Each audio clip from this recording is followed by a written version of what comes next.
RRB NTPC CBT 1 previous year question paper को हम लोग देखने वाले हैं। Hello friends, welcome to the success Kendra. Friends देखिए, आज इस सेशन में हम लोग RRB NTPC CBT 1 previous year question paper को डिस्कस करेंगे।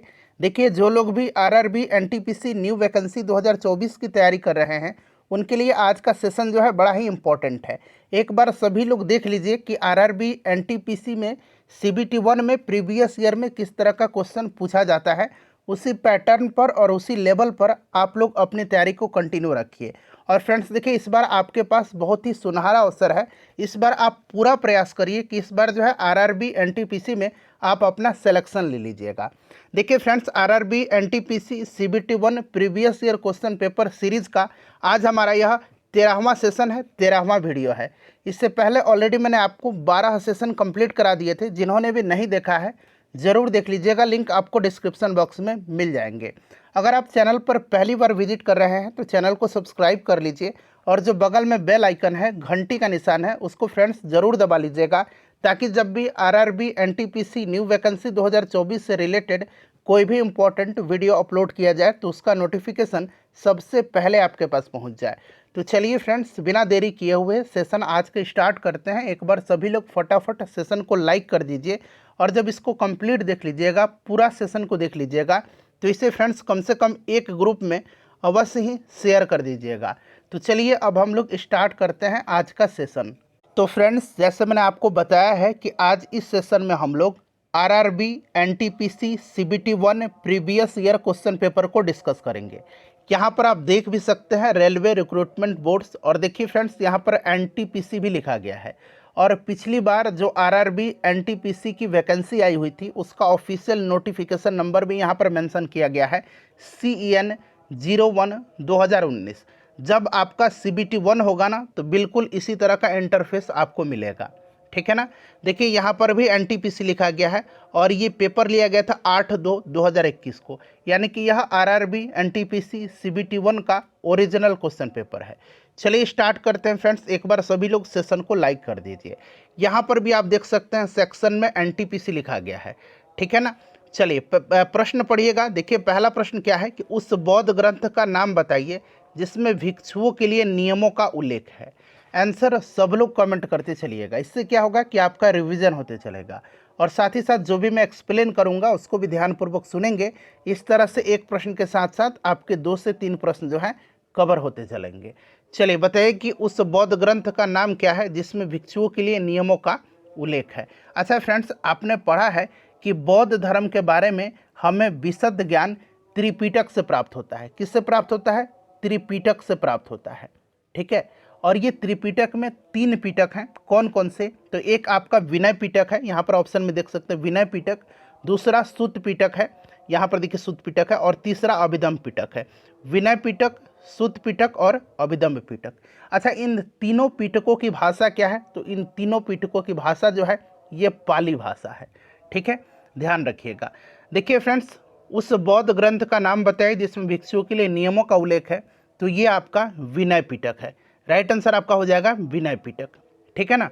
विनय पिटक। विनय पिटक सुत्त पिटक में बुद्ध के शिक्षण सिद्धांत है और अभिधम्म पिटक में बौद्ध दर्शन है, ठीक है। अच्छा, एक प्रश्न और बनता है, ये जो अभिधम्म पिटक है पूछा जाता है कि इसको जो है किस बौद्ध संगति के दौरान संकलित किया गया था।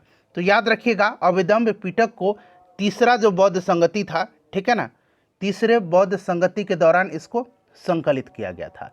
तीसरा बौद्ध संगति अशोक के शासनकाल के दौरान हुआ था, ठीक है फ्रेंड्स, ध्यान रखिएगा।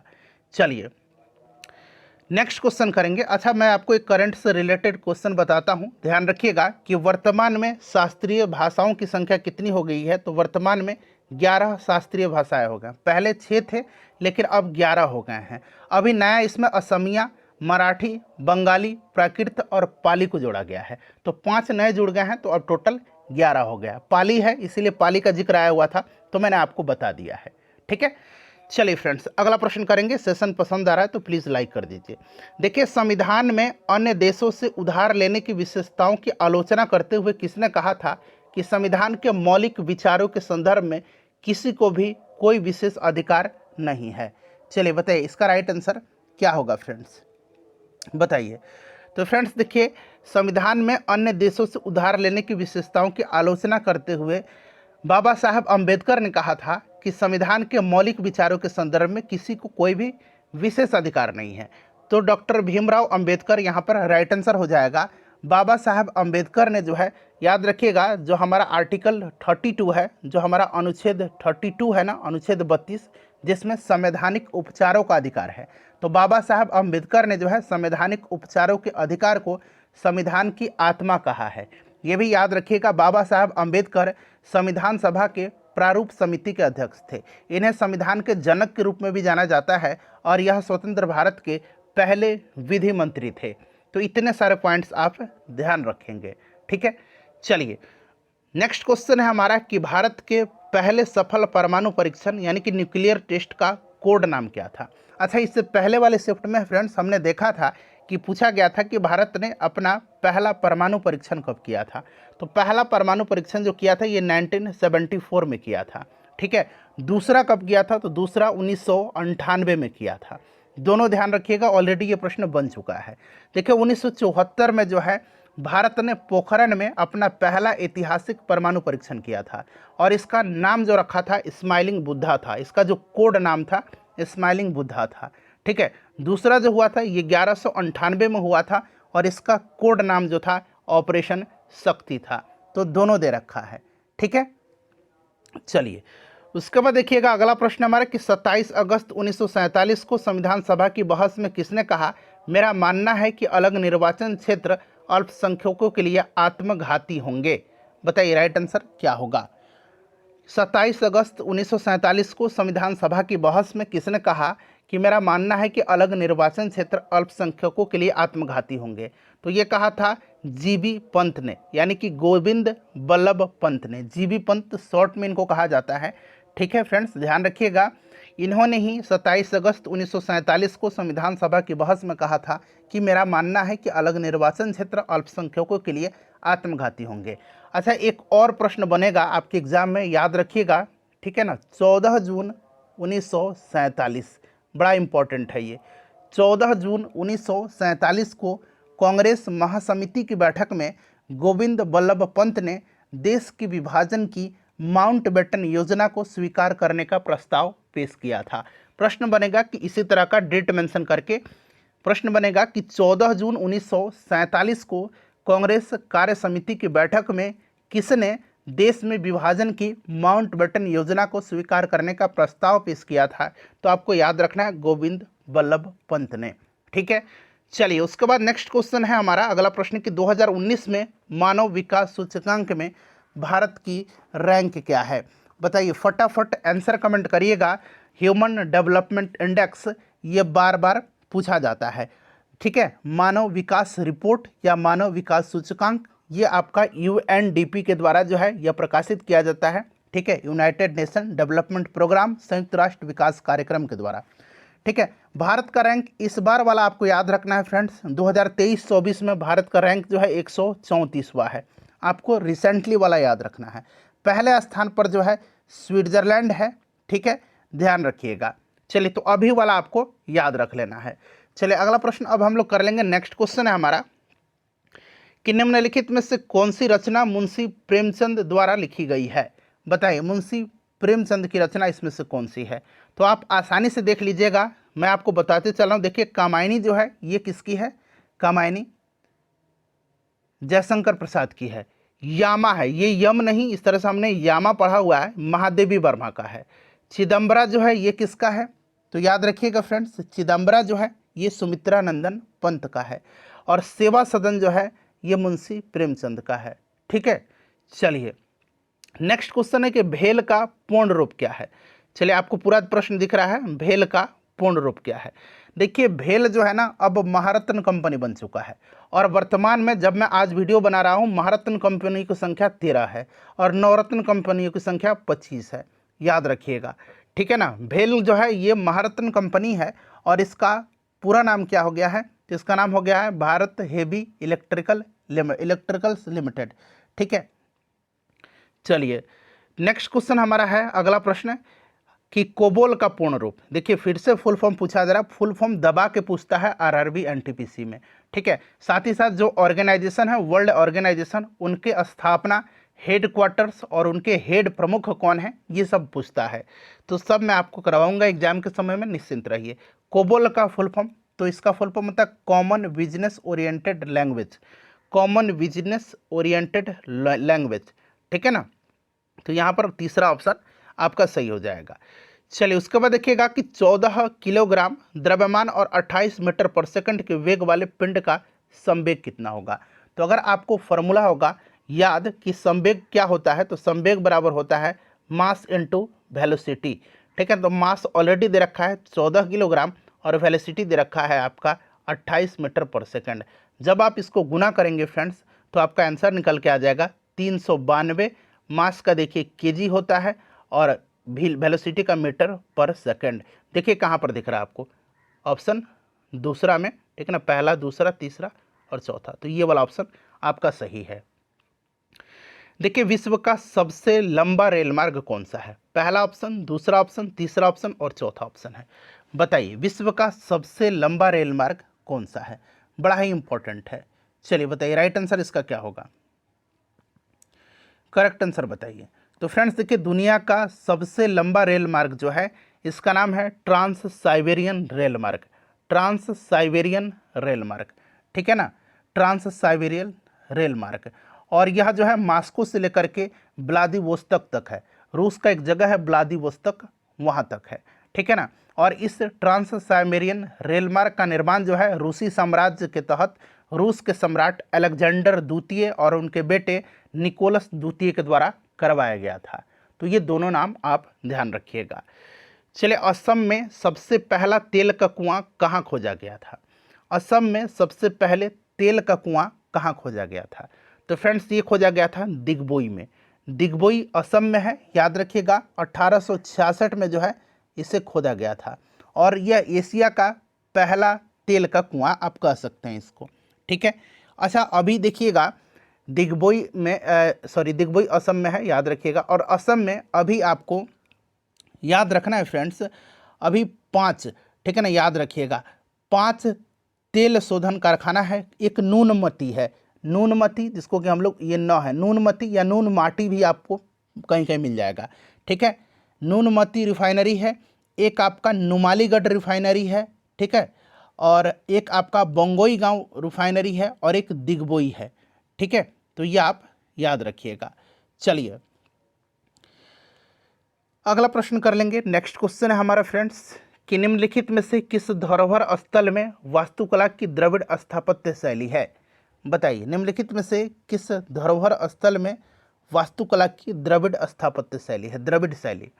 तो फ्रेंड्स ये हम्पी में है, ठीक है ना। हम्पी के बारे में आपको पता होगा कि हम्पी जो थी ये विजयनगर साम्राज्य की राजधानी हुआ करती थी, ये कर्नाटक में पड़ता है और हम्पी तुंगभद्रा नदी के किनारे पर था, ठीक है ना फ्रेंड्स, याद रखिएगा तुंगभद्रा नदी पर, ठीक है। काफ़ी इंपॉर्टेंट है, याद रखिएगा, क्लियर। चलिए और ये कर्नाटक में है और यूनेस्को का विश्व धरोहर स्थल भी है, ठीक है।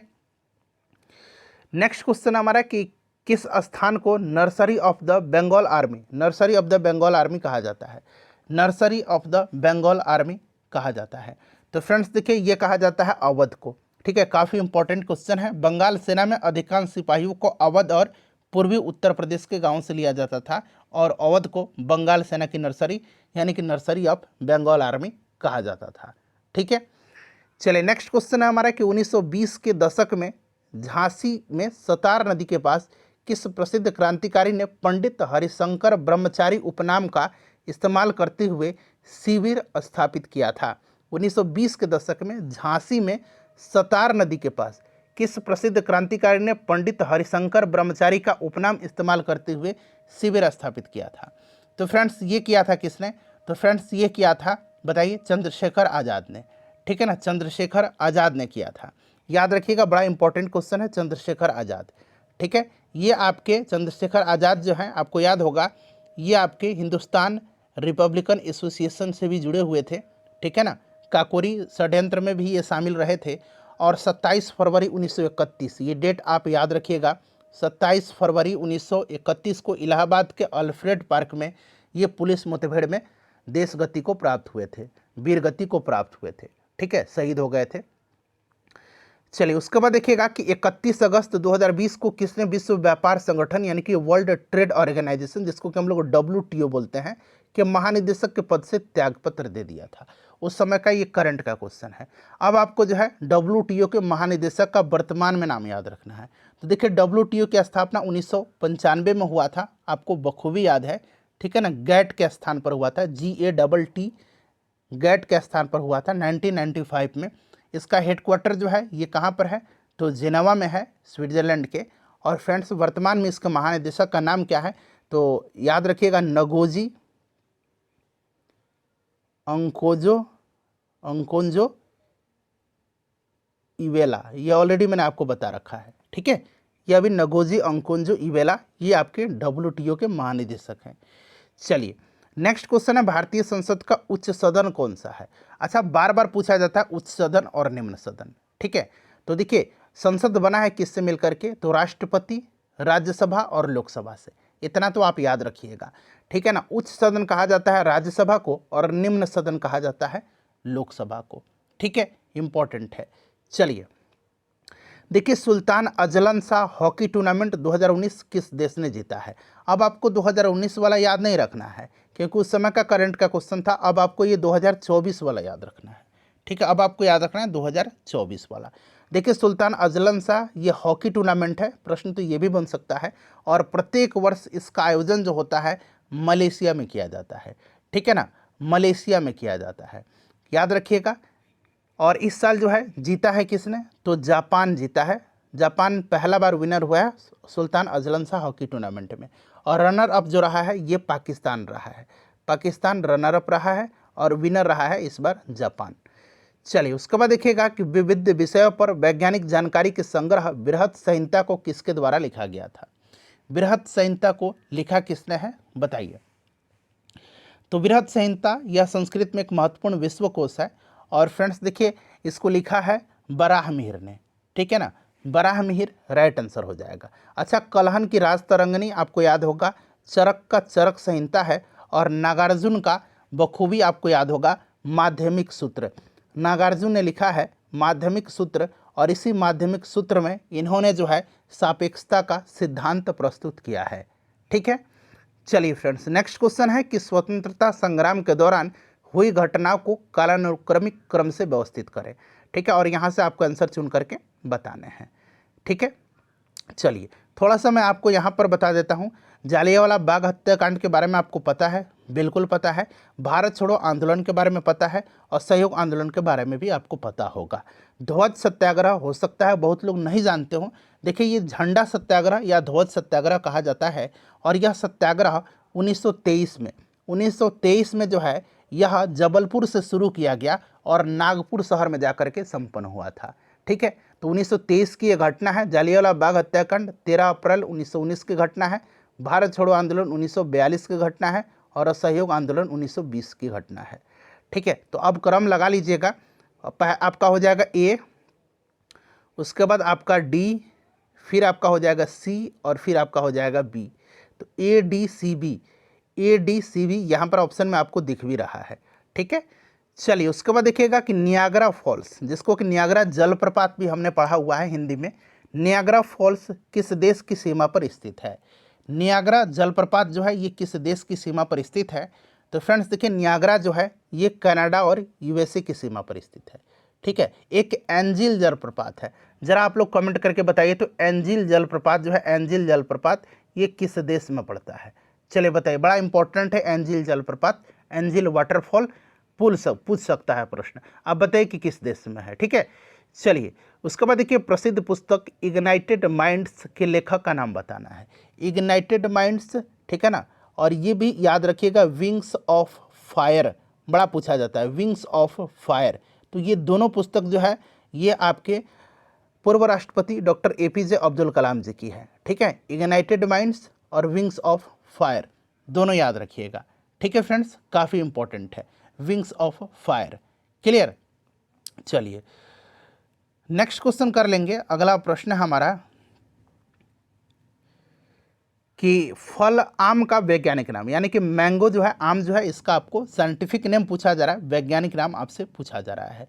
तो देखिए आम का तो आपको पता ही है क्या होगा, मैंगीफेरा इंडिका, ठीक है ना। यहाँ पर देखिए मैंगीफेरा इंडिका है आम का। अच्छा, यहाँ से कुछ और बन सकता है, जैसे बाघ का वैज्ञानिक नाम पूछ लेगा तो आपको याद होगा क्या, पैंथेरा टाइग्रिस, ठीक है ना। पैंथेरा, यहाँ मैं लिख देता हूँ पैंथेरा टाइग्रिस, ये बाघ का वैज्ञानिक नाम है। हाथी का वैज्ञानिक नाम पूछ ले तो याद रखिएगा, हाथी का है एलिफस मैक्सिमस, ठीक है ना। एलिफस, यहाँ मैं लिखता हूँ एलिफस मैक्सिमस, मैक्सिमस सिंपल है। गाय का पूछेगा तो बॉस इंडिकस, ठीक है। कमल का पूछेगा तो कमल का याद रखिएगा नेलम्बो न्यूसीफेरा, नेलम्बो न्यूसीफेरा, नेलम्बो न्यूसीफेरा, ठीक है ना। यहाँ मैं लिखता हूँ नेलम्बो न्यूसीफेरा, ठीक है, याद रखिएगा नेलम्बो न्यूसीफेरा इसका आंसर होगा। चलिए अगला प्रश्न कर लेंगे। नेक्स्ट क्वेश्चन है हमारा, देखिए अगला प्रश्न है कि रेशम से प्राप्त किया जाता है, रेशम मतलब किससे प्राप्त किया जाता है, ये आपसे पूछा जा रहा है। तो रेशम जो है ना फ्रेंड्स, ये कीट से प्राप्त होता है। और देखिए फ्रेंड्स, रेशम कीट का एक प्रकार है, इसका नाम है बॉम्बिक्स मोरी, ठीक है ना। बॉम्बिक्स मोरी जो है रेशम कीट का एक प्रकार है जिसका पालन रेशम के उत्पादन में किया जाता है, ठीक है, याद रखिएगा, ठीक है। बॉम्बिक्स मोरी एक प्रकार का रेशम का कीट है जिसका पालन रेशम के उत्पादन के लिए किया जाता है। और विश्व में सबसे बड़ा रेशम उत्पादक देश जो है ये चाइना है, ठीक है। भारत में सबसे बड़ा रेशम उत्पादक राज्य जो है ये कर्नाटक है, ठीक है। ऑप्शन यहाँ पर पहला राइट आंसर हो जाएगा। चलिए उसके बाद देख लीजिएगा कि ब्रिटिश सेना के किस भारतीय सिपाही ने 1857 के भारतीय विद्रोह के फैलने से तुरंत पहले ही घटनाओं में महत्वपूर्ण भूमिका निभाई थी। बताइए, ब्रिटिश सेना के किस भारतीय सिपाही ने 1857 के भारतीय विद्रोह के फैलने से तुरंत पहले की घटनाओं में महत्वपूर्ण भूमिका निभाई थी। तो ये कोई और नहीं बल्कि मंगल पांडे थे। मंगल पांडे जो थे ये आपको याद रखना है फ्रेंड्स, ये बैरकपुर छावनी के सिपाही थे, बंगाल में पड़ता है बैरकपुर, ठीक है ना। चलिए नेक्स्ट क्वेश्चन कर लेंगे। अगला प्रश्न करेंगे फ्रेंड्स कि निम्नलिखित में से किसकी स्थापना भारत में योजना आयोग के विकल्प के रूप में किया गया था। तो आपको याद होगा कि योजना आयोग के स्थान पर जो है नीति आयोग का गठन किया गया था, ठीक है ना। नीति आयोग का कब किया गया था, तो 1 जनवरी 2015 को। और नीति आयोग के अध्यक्ष प्रधानमंत्री होते हैं, यानी कि अभी वर्तमान में नरेंद्र मोदी जी हैं। इसके उपाध्यक्ष हैं सुमन बेरी, ठीक है ना। और इसके सीईओ हैं कौन, VVR सुब्रमण्यम, ठीक है ना, याद रखिएगा। चलिए कोलकाता बंदरगाह किस नदी पर स्थित है। कोलकाता बंदरगाह जो है ये किस नदी पर स्थित है। तो देखिए कोलकाता बंदरगाह जो है, सिंपल सा क्वेश्चन है, ये हुगली नदी पर है, ठीक है ना, हुगली नदी पर है। अगला प्रश्न है कि इनमें से कौन सा भारतीय राज्य शीर्ष 5 वन आच्छादित प्रदेशों में शामिल नहीं है। अच्छा, अभी अगर हम largest forest cover in India state की बात करते हैं तो सबसे ज़्यादा मध्य प्रदेश है, उसके बाद अरुणाचल प्रदेश, ठीक है, मध्य प्रदेश, फिर आपका अरुणाचल प्रदेश, फिर आपका छत्तीसगढ़, फिर आपका ओडिशा, ठीक है ना, फिर आपका महाराष्ट्र। तो ये आप याद रख लीजिएगा। इसमें से अगर हम देखें तो पंजाब हो सकता है राइट आंसर, अभी भी टॉप 5 में ये आपका नहीं है, ठीक है, याद रखिएगा। चलिए मिजोरम में सबसे ज़्यादा प्रतिशत में वन कवर क्षेत्र है। चलिए उसके बाद नेक्स्ट क्वेश्चन है, एकला चलो रे गीत किसने लिखा है। ठीक है, मैंने अभी आपको 2021 वाला फॉरेस्ट रिपोर्ट के बारे में बताया है, ठीक है ना फ्रेंड्स। एकला चलो रे, बांग्लार माटी बांग्लार जल, बांग्लार माटी बांग्लार माटी बांग्लार जल, बांग्लार जल, ये गीत किसने लिखा है, ये भी प्रश्न बनेगा आपके एग्जाम में। बांग्लार माटी बांग्लार जल रविन्द्रनाथ टैगोर ने लिखा है, एकला चलो रे रविन्द्रनाथ टैगोर ने लिखा है, ठीक है ना। अमार सोनार बांग्ला रविन्द्रनाथ टैगोर ने लिखा है, ठीक है। चलिए जन गण मन रविन्द्रनाथ टैगोर की है। तो ये सब आप याद रख लीजिएगा फ्रेंड्स।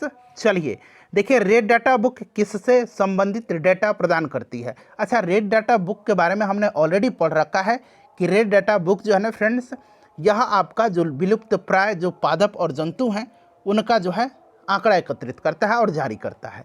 तो ये लुप्त प्राय पादप और जंतु, ठीक है। अच्छा, रेड डाटा बुक को जारी कौन करता है, तो ये जारी करता है IUCN। इस संस्था का नाम है international union for conservation of nature, ठीक है ना। इसकी स्थापना हुई थी 1948 में और इसका हेडक्वार्टर जो है ये स्विट्जरलैंड के ग्लैंड शहर में है, ठीक है, इतना याद रखिएगा। और पहली बार रेड डाटा बुक का प्रकाशन 1968 में किया गया था। चलिए देखिएगा FTTP का पूर्ण रूप क्या है। FTTP का पूर्ण रूप है फाइबर टू द प्रीमाइसेस। यहाँ पर देखिए फाइबर टू द प्रीमाइसेस, ठीक है, ये FTTP का पूर्ण रूप है। ठीक है, चलिए उसके बाद देखिए भारत सरकार की किस योजना का उद्देश्य 100 दिनों के श्रम रोजगार की गारंटी देकर के ग्रामीण क्षेत्रों में लोगों की आजीविका सुरक्षा को बढ़ाना है। 100 दिनों की, तो ऑलरेडी मैंने इसके बारे में आपको बताया था, ये आपका जो है मनरेगा है। अच्छा, इसके बारे में थोड़ा सा जान लीजिएगा। मनरेगा योजना शुरू कब किया गया था, तो याद रखिएगा 2006 में, ठीक है ना, फरवरी 2006 में। ठीक है, ध्यान दीजिएगा, महात्मा गांधी राष्ट्रीय ग्रामीण रोजगार गारंटी अधिनियम इसका नाम है मनरेगा का। ठीक है, अगस्त 2005 में भारतीय संसद ने नरेगा पारित किया था, उस समय नरेगा पारित किया गया था। ठीक है ना, क्या हुआ कि 2 अक्टूबर 2009 को नरेगा का नाम बदल करके मनरेगा कर दिया गया था। ठीक है, और ये आपका शुरू किया गया था 2006 से। तो ये सारे पॉइंट्स आप ध्यान रखिएगा। ठीक है, चलिए उसके बाद देख लीजिए कि निम्नलिखित में से कौन सा कर यानी कि टैक्स यानी कि शुल्क जीएसटी के अंतर्गत नहीं आता है। जीएसटी के अंतर्गत इसमें से कौन सा नहीं आता है, ये आपसे पूछा गया है, बताइए। तो देखिए इसमें से जीएसटी के अंतर्गत जो नहीं आता है वो कौन सा है, गुड्स एंड सर्विसेज टैक्स के अंतर्गत तो ये स्टाम्प शुल्क है। ठीक है ना, स्टाम्प शुल्क नहीं आता है, आयकर भी नहीं आता है, ये भी आप ध्यान रखेंगे। चलिए आगे बढ़ते हैं। अगला प्रश्न हमारा कि निम्नलिखित में से कौन सी भारतीय वैज्ञानिकों के द्वारा विकसित सुपर कंप्यूटर परम की श्रृंखला नहीं है। अच्छा, सुपर कंप्यूटर ये परम जो है ना, इसके बारे में जान लीजिएगा। देखिए सुपर कंप्यूटर परम भारत का पहला स्वदेशी सुपर कंप्यूटर परम 8000 है। ठीक है ना, परम 8000 भारत का पहला स्वदेशी सुपर कंप्यूटर है। 1991 में इसको CDAC के द्वारा बनाया गया था, CDAC के द्वारा बनाया गया था। ठीक है, याद रहेगा आपको। और देखिए इस सीरीज में कौन कौन से कंप्यूटर हैं, तो एक तो परम 8000 हो गया, एक परम 8600 हो गया, एक परम आपका 9000 हो गया। ठीक है ना, एक परम आपका 10000 हो गया, ये सब याद रख लीजिएगा। एक हो गया परम पद्म, परम पद्म, ठीक है ना, PADM परम पद्म। एक हो गया परम युवा, एक हो गया परम युवा 2, ठीक है ना, एक हो गया परम ईशान, एक हो गया परम ईशान, ठीक है ना, परम ईशान। एक हो गया आपका परम ब्रह्मा, जो कि यहाँ पर दे रखा है परम ब्रह्मा। एक हो गया आपका परम सिद्धि AI, परम सिद्धि AI, परम सिद्धि AI। एक हो गया परम प्रवेगा, एक हो गया परम गंगा, एक हो गया परम शक्ति। तो ये सारे परम कंप्यूटर के सीरीज हैं, परम मित्र इसमें नहीं है। ठीक है ना, ध्यान रखिएगा, परम मित्र इसमें शामिल नहीं है। चलिए उसके बाद देखिएगा केरल से गुजरने वाले अक्षांश कहाँ से भी गुजरते हैं, ये प्रश्न है। अच्छा, एक तो हो गया केरल से गुजरने वाले अक्षांश कहाँ से गुजरते हैं, और एक पूछा जाता है कि सिक्किम से गुजरने वाले अक्षांश कहाँ से गुजरते हैं। तो सिक्किम से गुजरने वाले अक्षांश जो हैं ये राजस्थान से भी होकर के गुजरते हैं। ठीक है ना, 27 डिग्री अक्षांश राजस्थान के अलवर और सिक्किम के गंगटोक से गुजरता है। ठीक है, और केरल से गुजरने वाला अक्षांश तमिलनाडु से होकर के भी गुजरते हैं। तो ये दोनों आप ध्यान रखिएगा, दोनों प्रश्न बन सकता है। चलिए उसके बाद देख लीजिएगा कि भोटिया जो है एक जनजाति है, ये भारत के किस राज्य से संबंधित अनुसूचित जनजातियों में से एक है, भोटिया। तो भोटिया जो है ना फ्रेंड्स, ये आपका पाया जाता है उत्तराखंड में। ठीक है ना, भोटिया उत्तराखंड का है, ध्यान रखिएगा, भोटिया उत्तराखंड का है। क्लियर। चलिए नेक्स्ट क्वेश्चन है कि निम्नलिखित में से किस पौधे को जड़, तना और पत्तियों में विभेदित नहीं किया जा सकता है। जड़, तना और पत्तियों में, तो फ्रेंड्स ये किसको विभेदित नहीं किया जा सकता है, तो स्पाइरोगैरा को। और याद रखिएगा ये थाइलोफाइटा समूह से संबंधित है, ये आपका थाइलोफाइटा समूह से संबंधित है। ठीक है ना, याद रखिएगा, इसको जड़, तना और पत्तियों में विभेदित नहीं किया जा सकता है स्पाइरोगैरा को, ये थाइलोफाइटा समूह से संबंधित है। ठीक है फ्रेंड्स, इस चीज़ को आप याद रखिएगा। चलिए स्पाइरोगैरा तालाब, झीलों, इन सब जैसे मीठे पानी के आवासों में मौजूद मुक्त रूप से तैरने वाला एक तरह का हरा शैवाल होता है। और स्पाइरोगैरा को आमतौर पर वाटर सिल्क या पॉन्ड सिल्क के रूप में, वाटर सिल्क, ठीक है ना, वाटर सिल्क या पॉन्ड सिल्क के रूप में जाना जाता है, पॉन्ड सिल्क के रूप में। तो ये भी आप प्रश्न बन सकता है, इसको आप ध्यान रखिएगा। ठीक है, चलिए उसके बाद देख लीजिएगा कि ऑप्टिकल डिस्ट्रीब्यूशन नेटवर्क, ODN क्या है। अच्छा, ODN का अगर फुल फॉर्म आपसे पूछ लिया जाए तो याद रखिएगा ऑप्टिकल डिस्ट्रीब्यूशन नेटवर्क। ठीक है, और पूछा गया है कि ये क्या है ओडियन। तो ओडियन जो है ये आपका फिजिकल फाइबर और ऑप्टिकल डिवाइस है जिसके माध्यम से सिग्नल को दूर संचार नेटवर्क में उपयोगकर्ताओं तक वितरित किया जाता है। तो यहाँ पर दूसरा ऑप्शन आपका राइट होगा। ठीक है, चलिए उसके बाद देखिएगा 2019 में जो है संयुक्त राष्ट्र महासभा ने देखिए यहाँ पर खाली दिया गया को international day of clean air for blue skies, यहाँ अंग्रेजी में दिया गया है international day of clean air for blue skies मनाने का प्रस्ताव अंगीकृत किया था 2019 में। कब? तो फ्रेंड्स देखिए ये आपका 7 सितंबर 2024 को जो है याद रखिएगा international day of clean air blue skies मनाया जाएगा। तो यहाँ पर 7 सितंबर को, ठीक है ना। चलिए उसके बाद नेक्स्ट क्वेश्चन है हमारा कि निम्नलिखित में से कौन सा राज्य विकल्प जो है इसमें से राज्य विधानसभा और विधायकों की संख्या के समायोजन के संदर्भ में गलत दिया गया। गलत मतलब दिया गया राजस्थान में 200 सही दिया गया है, दिल्ली में 50 नहीं होगा, महाराष्ट्र में 288 सही है, उत्तराखंड में 70 है, दिल्ली में भी 70 है। ठीक है ना, तो ये वाला गलत है आपका, ठीक है ना, गलत है। चलिए अच्छा बिहार में कितना है, बार बार पूछा जाता है, ठीक है ना, बिहार में 243 सीट है। चलिए निम्नलिखित में से कौन सा कथन भारत के बैंकों के संदर्भ में सही नहीं है। और देखिए यहाँ पर चारों ऑप्शन आपको दिख रहे हैं, पहला, दूसरा, तीसरा और चौथा, बताइए। तो भारतीय रिजर्व बैंक भारत का निजी बैंक है, ये गलत दिया गया है, ठीक है ना, ये गलत है, ये गलत दे रखा है, सही नहीं है। बाकी देखिए एटीएम सबसे पहले जो आईसीआईसीआई बैंक ने पेश किया था, पूरे भारत में एसबीआई की सर्वाधिक शाखाएं हैं और इलाहाबाद में भारत सबसे पुराना सार्वजनिक क्षेत्र का बैंक है। आरबीआई ये निजी क्षेत्र का बैंक नहीं है, याद रखिए, बैंकों का बैंक कहा जाता है इसको। चलिए निम्नलिखित में से कौन सा पौधा थैलोफाइटा नहीं है, थैलोफाइटो में नहीं आता है, बताइए राइट आंसर क्या होगा, करेक्ट आंसर क्या होगा। तो ये आपका इसमें से फ्यूनेरिया है, ठीक है ना, याद रखिए फ्यूनेरिया थैलोफाइटा नहीं है। नेक्स्ट क्वेश्चन हमारा कि इसरो के प्रथम अध्यक्ष कौन थे। इसरो की स्थापना 1969 में हुआ था और इसके प्रथम अध्यक्ष जो थे, अच्छा अभी वर्तमान में याद रखिएगा एस सोमनाथ है, एस सोमनाथ है, सोमनाथ, ठीक है ना। प्रथम अध्यक्ष जो थे ये डॉक्टर विक्रम साराभाई थे, ठीक है ना, विक्रम साराभाई, याद रखिएगा विक्रम साराभाई थे, बड़ा इंपॉर्टेंट है, ठीक है ना। और विक्रम साराभाई को भारतीय अंतरिक्ष कार्यक्रम का जनक भी माना जाता है, ऑलरेडी मैंने आपको इसके बारे में बताया भी था, ठीक है।